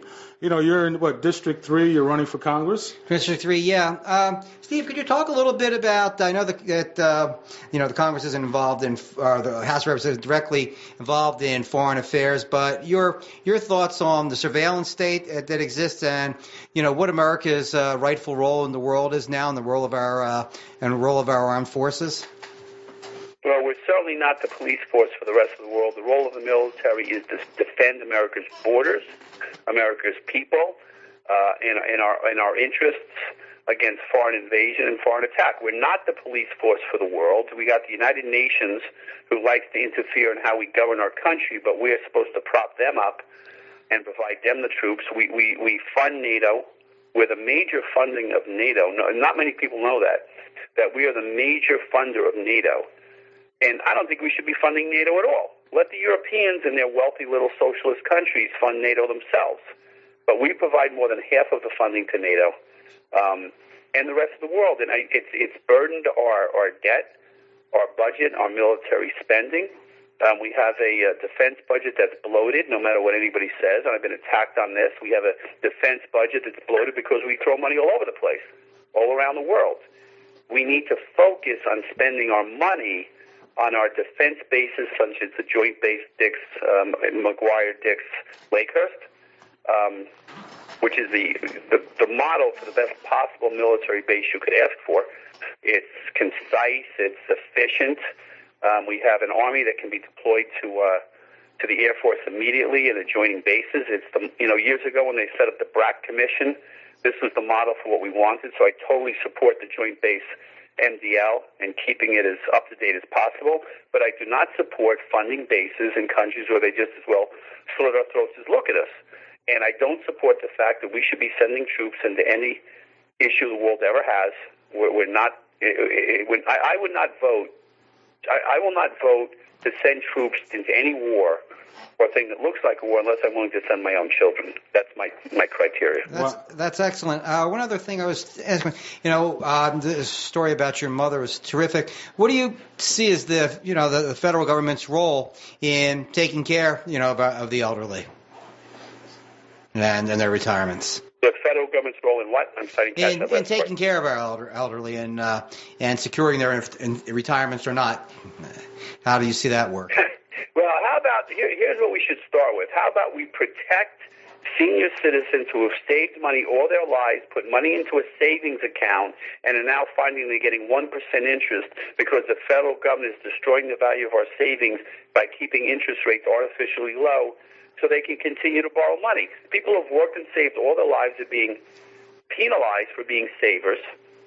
And we're seeing that going on now for years and years and years. We need to protect people's investments by keeping government's hands away from it. We need to protect Social Security from the people who have ripped it off decade after decade because that is an insurance policy that we've paid into and that we earn. And you can say the same thing about Medicare. So, the big government liberals have continued to raid these programs year after year after year, decade after decade. And that's also contributing to this massive national debt. So I think what seniors want more than anything is to know that if they work hard and save, they can keep what they've saved. Like my own mother did. Worked her tail off, saved every penny, and now she's watching her savings diminishing in value as interest rates stay so incredibly low. Yeah. Well, wow, definitely I am. I'm so excited about your running, and it's been great. One of the things I want to talk to you about is, about these issues on education and bringing jobs back to this country. And it's so important because we know we have an all-time low, and our kids are not educated. And the economy is right now is in the dumps. What are your views on bringing this economy back and also education in this country? We need to end Common Core. intrusion into the education of our children. Education is a local issue. It's about a parent, a teacher, a child, and a local school system. It's not about the federal government or, for that matter, the state government. So we need to return to our roots. I'm a big advocate for homeschooling. It's been a very successful way of parents teaching their children what they want them to learn, which is all right. The left would like to end homeschooling. And I think it's really, if we want to have the proper control of our children's education, it's up to Americans to take responsibility for that and not so easily abdicate it to the federal government. Again, what you're seeing is a multitude of people who are taking the course of least resistance and saying, you know what, I'll just go to work and I'll let the government educate my kids. And that's our mistake, by the way. Yeah. That is our mistake. It's the mistake of the people who do it. And the federal bureaucrats are they're just obliging them. Yeah. They're sure. You want us to do this? Yeah, we'll build a big government industry education system, and we'll take care of your kids. Go ahead, go off to work. Yeah. We'll do it for you. That's our problem. Wow. You're definitely right. And you know you know what? And you see, not everybody. Look, I see many, many, many good people who homeschool. That's a huge commitment, homeschooling. Other people who put their kids into private schools, or other people who take a hands-on approach to how their kids are being taught in the public school system. And then there's a huge bunch of people who just walk away and say, go ahead, teach my kid the way you want. I'm too busy doing other things. Unfortunately, I think that's the majority. Yeah. I do. So at some point, Americans are going to have to, in mass, turn around and say, you know what, we don't want the government educating our children, but right now that's not the case. As far as bringing jobs back to this country, I'm not so concerned about bringing jobs back, but creating new jobs, new high-tech jobs, new better jobs. I don't particularly want to see us bringing back things like darning socks or producing socks or shirts here. I want to see us producing high-end equipment, technologically advanced equipment, high-tech, high-paying work. We certainly don't need to be a magnet country for low-income jobs. That's counterproductive. But we can do things here much more better than any other countries because we have the workforce and we have the freedom to do it. So I want to see things like Silicon Valley sprouting up all over the place, computer manufacturing and design, medical research, technological research, scientific research, high-end production. I'll leave it to I'll leave it to the other countries to make our shirts and underwear. Let's make our computers. Let's make our high-end equipment. Oh, definitely. We all want that. And, one of the problems is that we have a younger generation that are not educated enough. And, they're not in the fields of the science or technology. We know that right now there's millions of jobs out there in America, but our kids are not educated enough to do these jobs, take care of these jobs. So, what is your plan? What do you feel that we need to do to get our kids on the right track, especially college students? Get the government out of the way. It's not the government's job to inspire kids to go out and want to work hard and learn. That comes from the family, comes from their church, comes from their community. You're definitely right. Certainly no federal government program is going to be the inspiration program that's going to inspire young people to be effective. You can talk about it, make it sound good. It's just politics. Mm-hmm. We need to just reduce the size of government and give control back to the local level and to families. And we need to, what helps to dumb down the drive of many, many young people, not all of them, many, is that they're born into a mentality of entitlement, welfare programs, and they don't have to. Mm-hmm. They don't have to strive to succeed because they're taught not to. Yeah. I mean, that comes out of the federal government, So, there's no federal government in the world that can inculcate into young people initiative and drive and motivation. It just doesn't exist. Yeah, that comes from the local level, comes from the family. You're definitely right. I want to say that when I did see you debate, I remember you were in the governor's debate and senator's debates. You definitely won, but the press, want to see me as extremist, and this doesn't seem to be extreme. The things that you're saying. So, how the press out there treating you? Because all I hear about extremism. Well, this is not extremism. Oh, I don't know. Look. No, I didn't think so. Look, the Philadelphia Inquirer today endorsed my opponent in the primary, Tom MacArthur. And this is the most liberal publication in New Jersey, I would say, the Philly Inquirer. And the endorsed MacArthur because he agrees that the federal government has a role in our health insurance. He says, yes, there are big government federal programs that should help people, and he's willing to go to Washington and compromise on big government, and I'm not. They said basically Lonegan's too conservative. He wants to repeal Obamacare. He wants to end these big government programs, and I'm absolutely right. They're absolutely right. I do. I was endorsed today instead of the liberal Philly Inquirer by the very conservative firebrand of vice presidential candidate and former Alaskan Governor Sarah Palin, which was a huge story, just rolled out tonight all over the internet. I'd much rather have the support of you guys, of Sarah Palin. I have Mark Levin, I have Ron Paul, I have Red State, I have all the conservative movement elements, all the Tea Party groups, than the support of the liberal Philly Inquirer and the party bosses. This is a battle worth having. It's, in essence, it is a battle for the heart and soul of the Republican Party, and I'm proud to be, the leader in this issue, in this battle. Yeah, Steve, I think you're probably the only person who's ever been endorsed by both Ron Paul and Mark Levin, and Ron Paul is one of my personal heroes. Could you just speak a little bit about, relative to him, what you see as, any key? Because I'm very much of a libertarian conservative. I do believe in individual liberty. I think that government is extraordinarily intrusive. I have a particular problem with the Federal Reserve Bank destruction of the American dollar, the manipulation of American currency. The long-term impact of that is destructive and detrimental. I do support an audit of the Federal Reserve Bank, and I'd like to see some sort of a gold or silver standard to back up the American dollar. So would those many millions of senior citizens I spoke about earlier who are seeing absolutely no interest for their life savings or extremely low interest rates and watching their life savings deteriorating under their very noses. Also, like Ron Paul, I do not believe that we should be the police force for the rest of the world.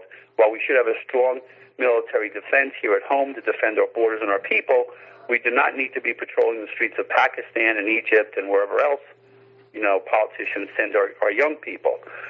So we share a lot of those issues. But I think the reason I bridge the gap between a Ron Paul and a Mark Levin is because I support the one thing that ties all of us conservatives and libertarians together, and that's the Constitution of the United States. We can have slight discussions over the nuances of the Constitution, but we support that Constitution, whether it's me or Mark Levin or Ron Paul or you, whereas our opponents on the liberal left would just as soon tear that document up and throw it away as some antiquated remnant of the past. It's not. And that is exactly what connects all of these people together in supporting me. Wow. Well, thank you. Anything else to ask, Brad? Well, like I said, it's been great, and thank you for coming on the show. And definitely, when you get the nomination, and you're definitely in the running, and just you can give us a call, and we'll definitely promote you and talk about you, have you come on the air again. One of the things also is. Thank you, guys, and let me interject. Let's just thank God that we still live in. Thank our Creator that we still live in a country where we have the First Amendment, and where you can use the internet to get your message out, and not. Listen. Let's face it. There's a good chance the NSA is taping this whole thing and archiving it, but so what? Yeah, definitely. I was watching, what was that, Frontline PBS, and they had a whole documentary on NSA scandal and, the wireless and the wiretapping. And it's definitely a sad story of our country. And I can imagine with George Washington, Benjamin Franklin, Thomas Jefferson, even issues of Martin Luther King, what he'd be thinking right now. And, I definitely like to thank you for coming on the show. You can definitely come on again and, talk about look, I think you're absolutely right. I think Jefferson, Washington, first and foremost, I think King, more than absolutely anybody, would be deeply disturbed about this, because just remember the way J. Edgar Hoover, monitoring his phone calls, his messages, opening his mail. I mean, Martin Luther King could have been one of the first Americans to really be subjected to this kind of scrutiny as an American activist. And you're seeing the extension of that today in modern technologies. But you're absolutely right. See, these are the kind of issues that cut across party lines and bind people together. Yes. It reminds me of back in 2008 when I was arrested at John Corzine's Cape May County town hall meeting on his toll-like scam. which was outrageous, which actually brought everybody together, including the liberal left.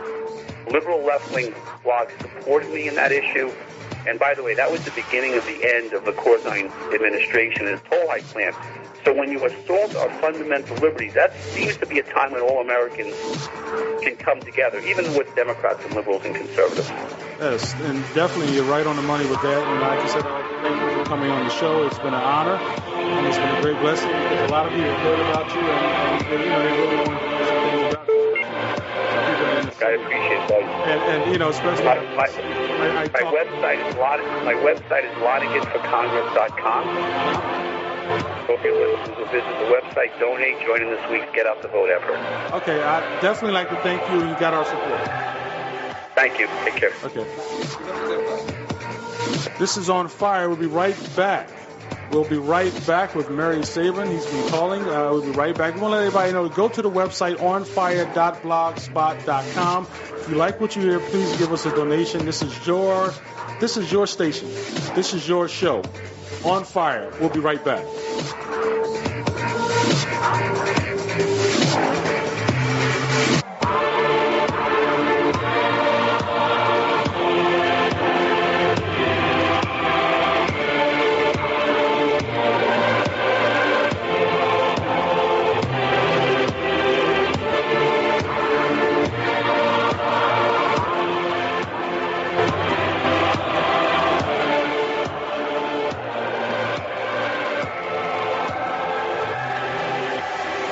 Once again, this is On Fire. We're here with myself, Darryl McKell Brooks, and I have here with me my partner in crime, Joe Ciano. Hey, Joe. How you doing? All right. We have Steve Lonegan was just on. He's running for Congress. He was on fire. He was on fire. And we got right now Mary Sabrin. He's running for United States Senate. But also I want to thank Barbara Gonzalez, and also I want to thank George Hathaway for coming on, and it gave us some great insight what's happening around the state and what's happening around the country and around the world.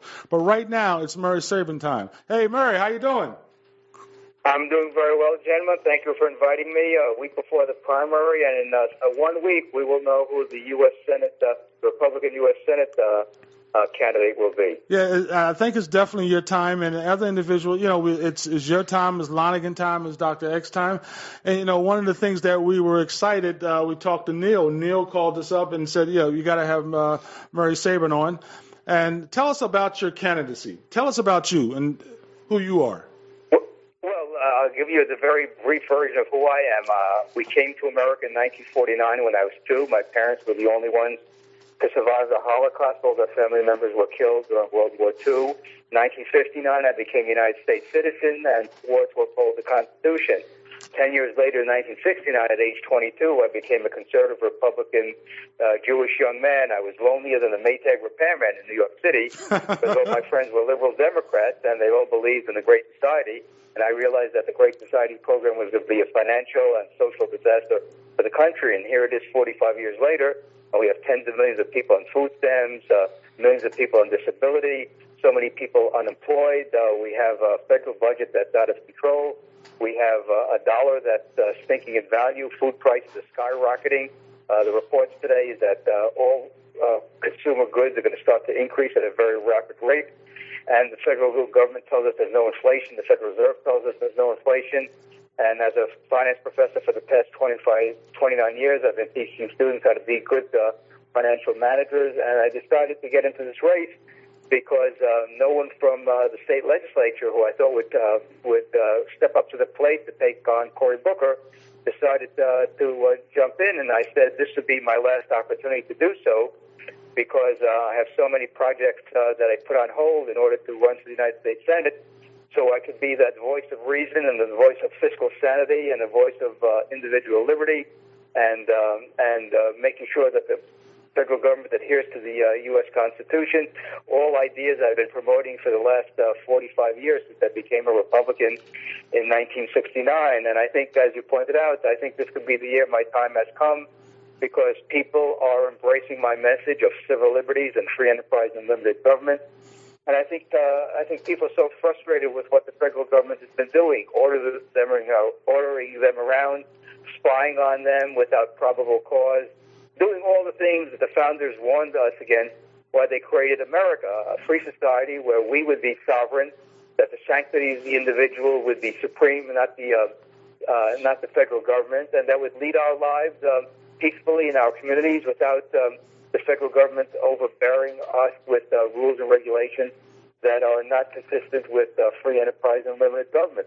Yeah. So I want to take this message to Washington, D.C., and create a national movement and carry on the legacy of Ron Paul and others who I've known for 30 years, who's endorsed my candidacy.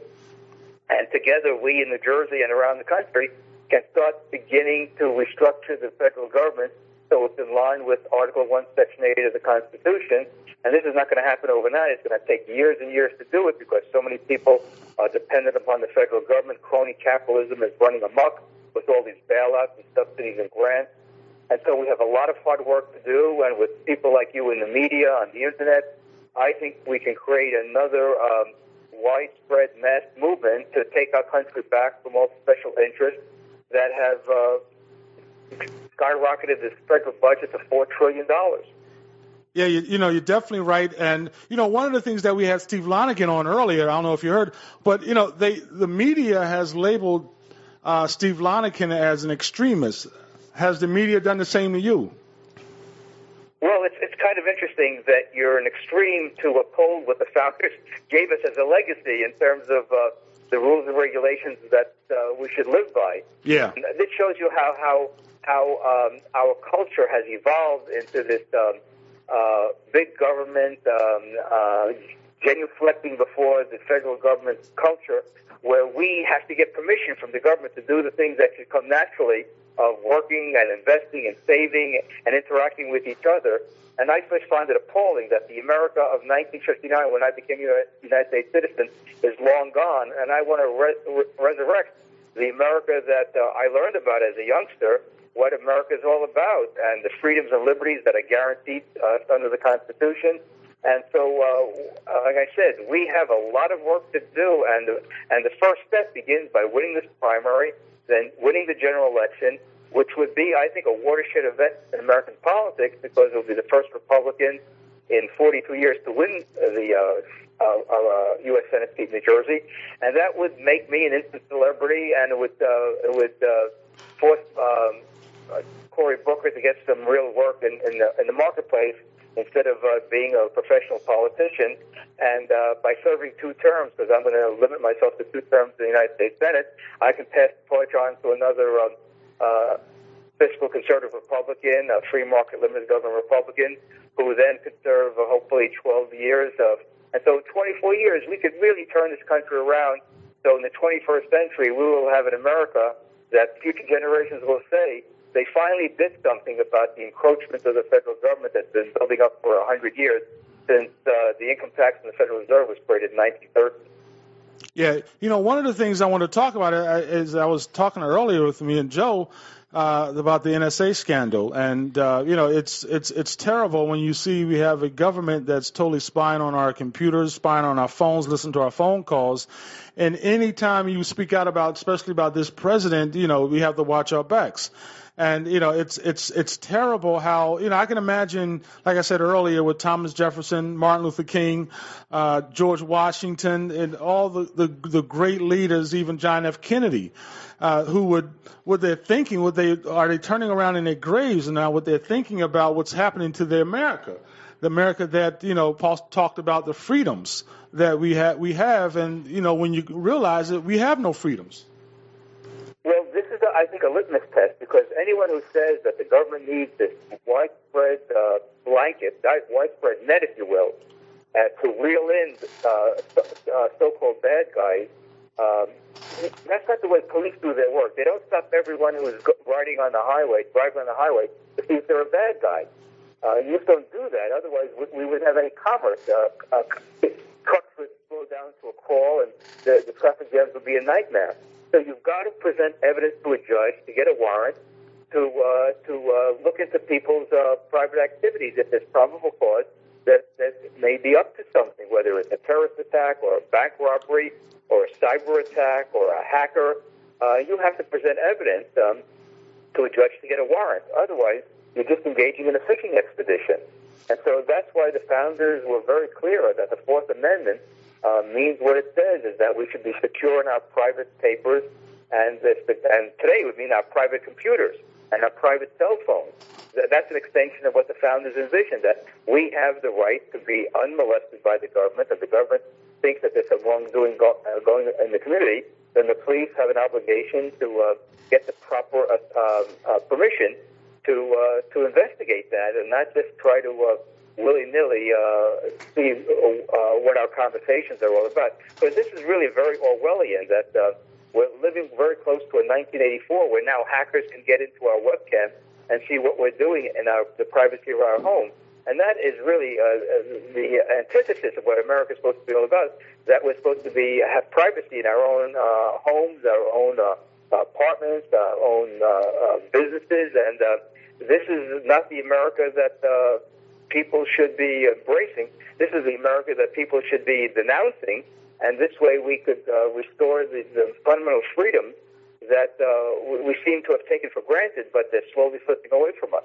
Dr. Sabrin, yeah, I've met a number of people such as yourself, who have come from, or their families have come out of totalitarian regimes in Europe and all that, and Ayn Rand being one of the first among them. I mean, how close do you think we're skating to the edge of, being, in the type of state that East Germany was, that the Soviet Union was, where we are really afraid to speak our mind? Well, people don't know that, and I'm the only one that's been talking about this on the campaign trail. I talked about it tonight at the West Bergen Tea Party up in Wyckoff, New Jersey. 2 years ago, President Obama signed Executive Order 13603. 2 years ago, I think it was March of 2012.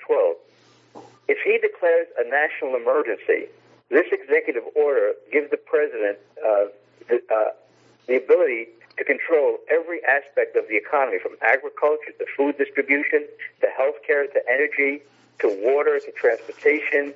And he also has the ability to install the military draft without the consent of the Congress.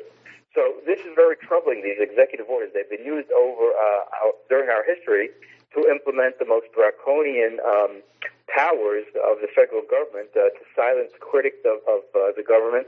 And this is something that has to stop. And I would lead the charge in January of 2015, after being sworn in as U.S. Senator, to make sure that these executive orders are repealed, and that if the president wants power, he has to go to the Congress and ask for these powers.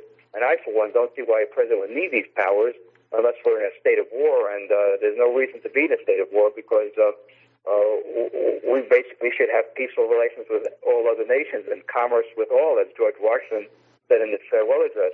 So we are one speech away from the President of the United States installing a dictatorship, an economic dictatorship, where we have total control over the economy.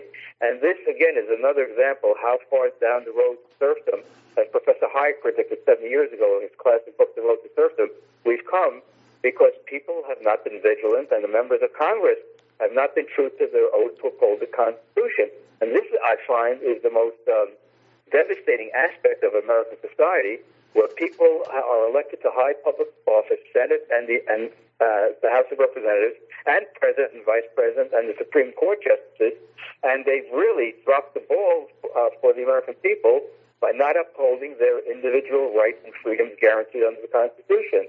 And so when we have a culture where there are these threats, either real or imagined, and the government takes on these extraordinary powers, eventually these powers grow and grow and grow, and before you know it, we'll wake up one day and we'll need permission from the government for everything that we do in life. And this is the type of society that leads to very strenuous and times that lead to a lot of conflict.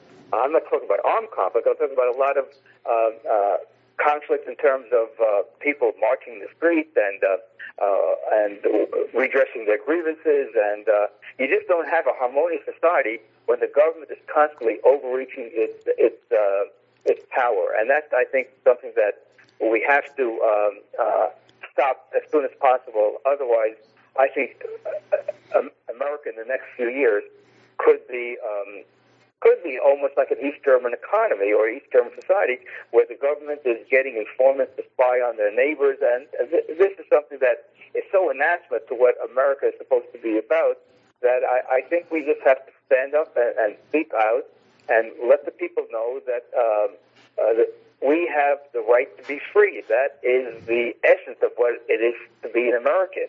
And at this point in our history, we are hanging by a thread where the government can just say to us through these executive orders and more laws like Obamacare, where the government is going to get eventual control of health care if we go down the slippery slope of with the government mandating health insurance. And I for one, entered this race because I think I have a responsibility, not only as a citizen and a human being, but as a naturalized citizen, already took an oath to uphold the Constitution, that I want to do it again as a member of the United States Senate, which gives me a huge platform to make the people aware of all these infringements on their freedoms.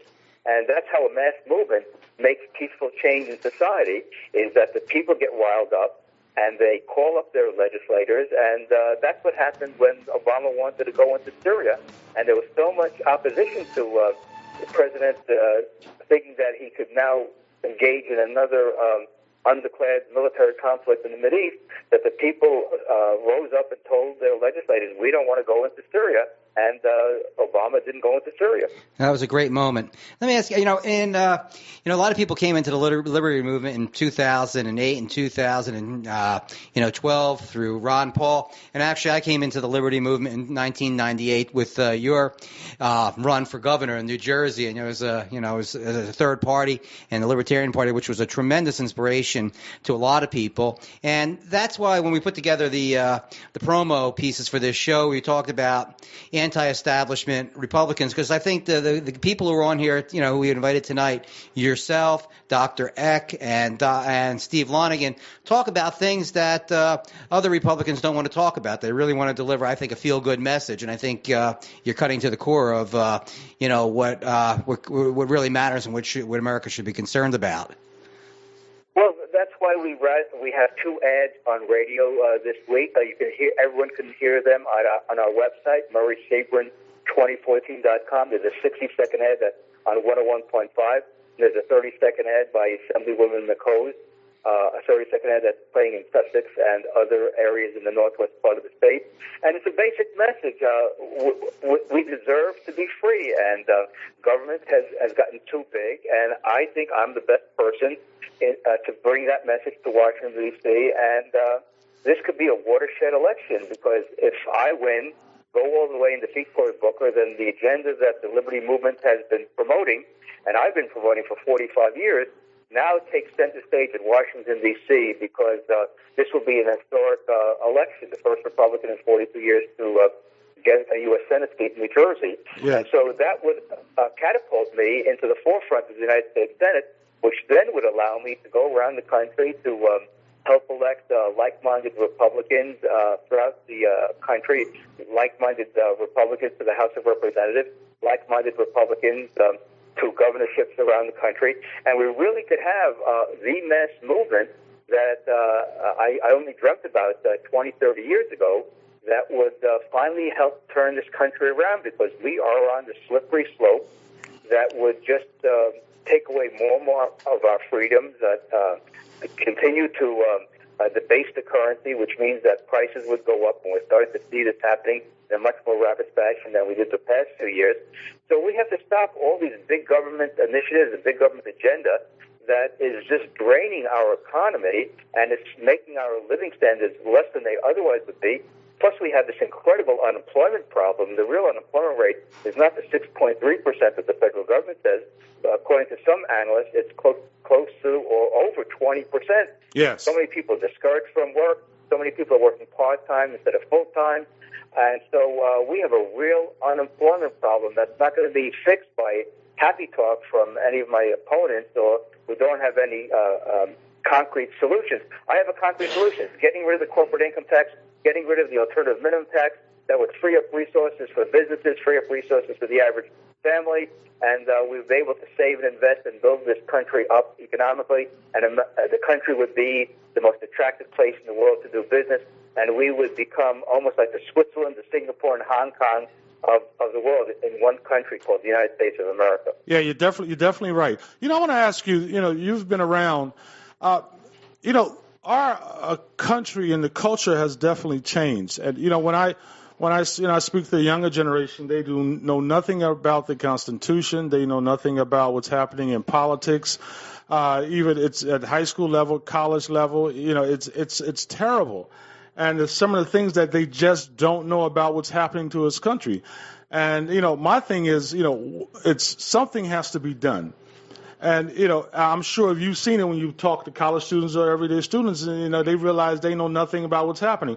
What do you feel has changed in the past 20, 25 years in America when you have a culture that's totally dumbed down when it comes to the Constitution, a totally culture that's dumbed down when it comes to politics, when they know more about Beyonce or Jay-Z or Miley Cyrus? What do you think has happened? Well, what's happened basically is the Internet has been, on the one hand, one of the greatest liberating knowledge diffusion institutions in the world, because so much information is available, good information. There's a lot of garbage, as we know, on the Internet, but there's a lot of good stuff you can access at the Mises.org website, named after the Austrian economist Ludwig von Mises, all the classic libertarian and conservative books that have been published over the last 100 years for free. Mises.org, MISES.org. It's a treasure chest of good economics, history, philosophy, sociology, political science, available free. To replicate the library that's available there would cost you probably tens and tens and tens of thousands of dollars. And so you could learn basic economics all the way to the more sophisticated economics. And the homeschool movement is growing strongly. You got to understand something about schools. Schools were created, and let's call them what they are. They're government schools. They're not public schools. They're government schools. So when you have government schools, the government's agenda is going to be first and foremost that's transmitted to the students, which is government is good, big government is really good, and really big government is going to take care of you from cradle to grave. And so we have to have an alternative to the school system, the government school system, because what the kids are learning is that government is a wonderful institution that's going to provide you with all these goodies over the course of your lifetime, and therefore be a good citizen and pay your taxes and don't criticize the government, because the government is really for you, when we know from the history of the world and from basic economics, government is for the special interest to help them at the expense of the general public. And that's what history and economics shows us. That's what economics teaches us. And so what we need is, in effect, a total overhaul of our educational system, because public schools, government schools are really there to transmit the values of big government to students. And that's why they learn all this stuff, that they don't question authority as much as they should. The history that's being taught there is not the real history of how America evolved. And so that's why these websites that provide alternative literature that you don't find in the public schools, that's a breath of fresh air in the age of the Internet, because all these things are accessible at virtually no cost or free. And so that's the real competitor to government education, where young people and their parents can basically be homeschooled. Tom Woods has, I think, a homeschool curriculum at tomwoods.com. He worked with Ron Paul to do that. So I think more and more parents are taking their kids out of the public schools because they feel that the schools are not teaching them the proper history, and they're transmitting values that go against their value system. And so this is why education is too important to be left to government bureaucrats and politicians. And the same way that we should have separation of church and state, yes. Some people believe we should have separation of education and the government. And that would be, I think, a very important transformation in how young people are taught. because, quite frankly, when you have so many young people graduating from high school and not knowing fundamental American history about the Constitution, about the events leading up to the Civil War, about how regulation was done at the behest of a lot of big business interests to help them gain monopolies or cartels at the expense of the public, and how the Great Depression was not caused by laissez-faire, but by big government, especially the Federal Reserve in the 1920s. I just go all through these periods in American history, and you see that history is being taught very poorly, and so students come away from their high school education with, I think, a very not only naive, but I think just a misinformed view of American history. And when I get them at the college level and I teach financial markets and I go into the history of financial markets, students are unaware of how these markets have evolved and how government has been instrumental in causing all these bubbles through the Federal Reserve, and how the tax system undermines prosperity and things like that. Not from a political perspective, but just from a basic economic financial perspective. And so that's what you want to do as an academic, is show how the world works, how it really works, and you bring in material that they otherwise would not get in other courses. And so I ask students, have you ever read this before? And invariably, none of them have read the material that I bring into the classroom, because my colleagues either are not aware of it or don't infuse it into the curriculum. And so my job is to show them what the conventional views are, and then show them what other views are, and then we discuss that in the classroom. That's why the classroom, I think, is one of the most important places in society, because you're with students 3 hours a week, and you really get the opportunity to explain to them in depth, rather than the sound bites of political campaigns, of how the world actually works and how you can obtain the skills to become a very productive and successful person in our economy. Despite all the problems that we have, there's still enough freedom and free enterprise that you can do very well in our society, because society rewards people who serve their fellow human beings. That's called the free enterprise system. Unfortunately, the government punishes us with the progressive income tax. Yeah, well, you're definitely right, and we definitely want to thank you for coming on the show, and we definitely support you. And one of the things, give us your website again so people can go to your site. Sure, it's Murray Sabrin, MurraySabrin 2014.com, and you can listen to the 2 ads that we have running on radio right now. You can have the Sabrin Challenge. You can see my video about the Second Amendment under the Sabrin Challenge tab. You can see all the other things we put on there. We have another money bomb coming tomorrow, so we can buy more airtime and get our message throughout the state. And by doing so, I believe I'll win the primary a week from tonight. And then we will put together a campaign strategy and a campaign team that will help us win the general election in November. And by doing so, the Liberty Movement will probably get one of the biggest boosts in the last 20 years. Okay.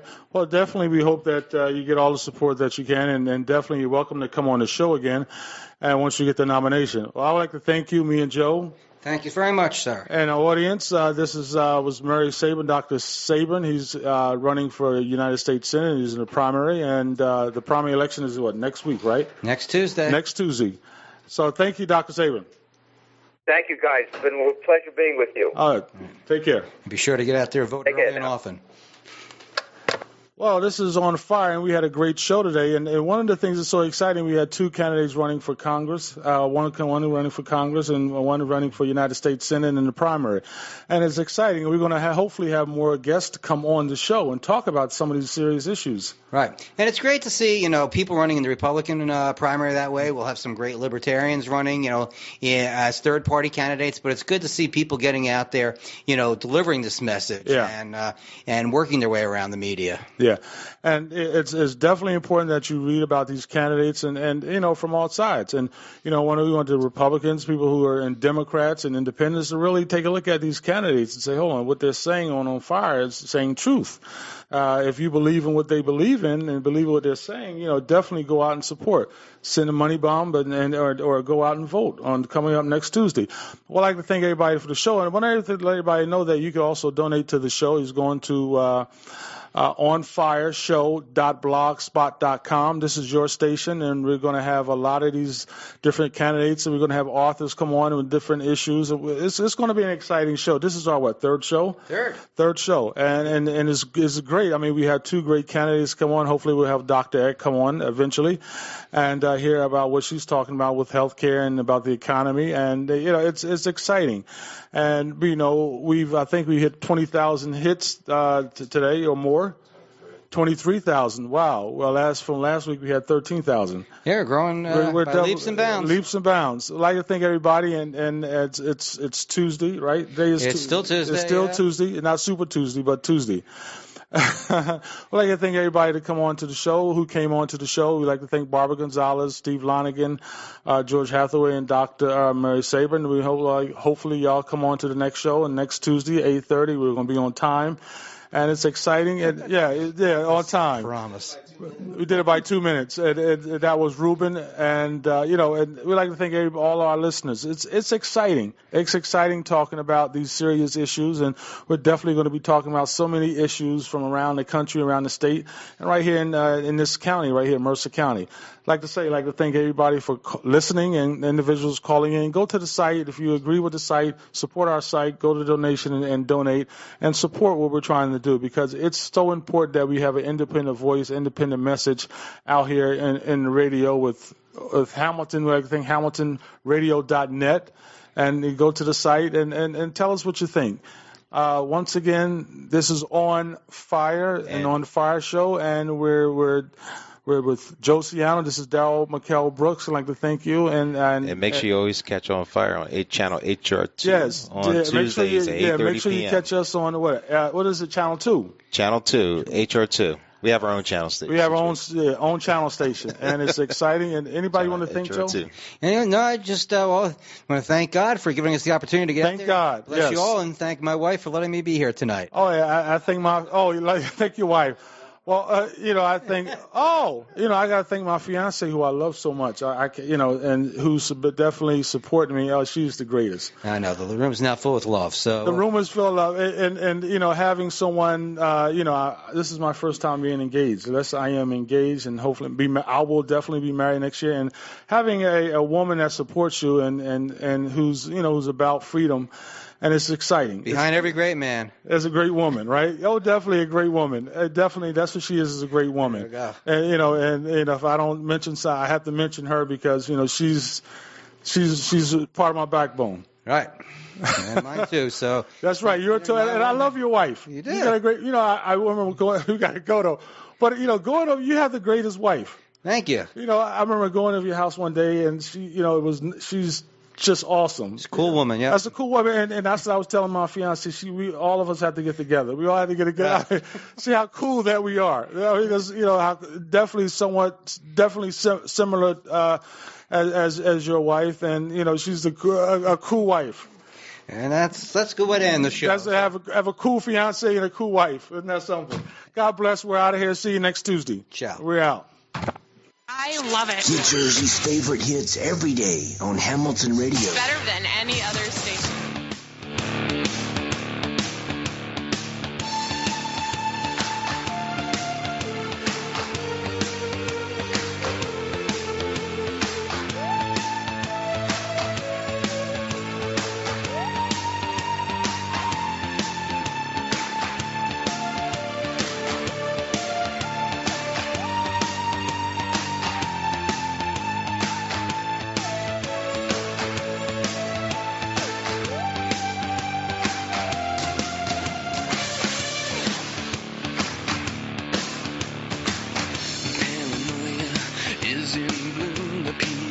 Transmissions will resume. Now try to push, try to keep us all down and hope that we will never see the truth around. Another promise, another scene, another package like to keep us trapped in.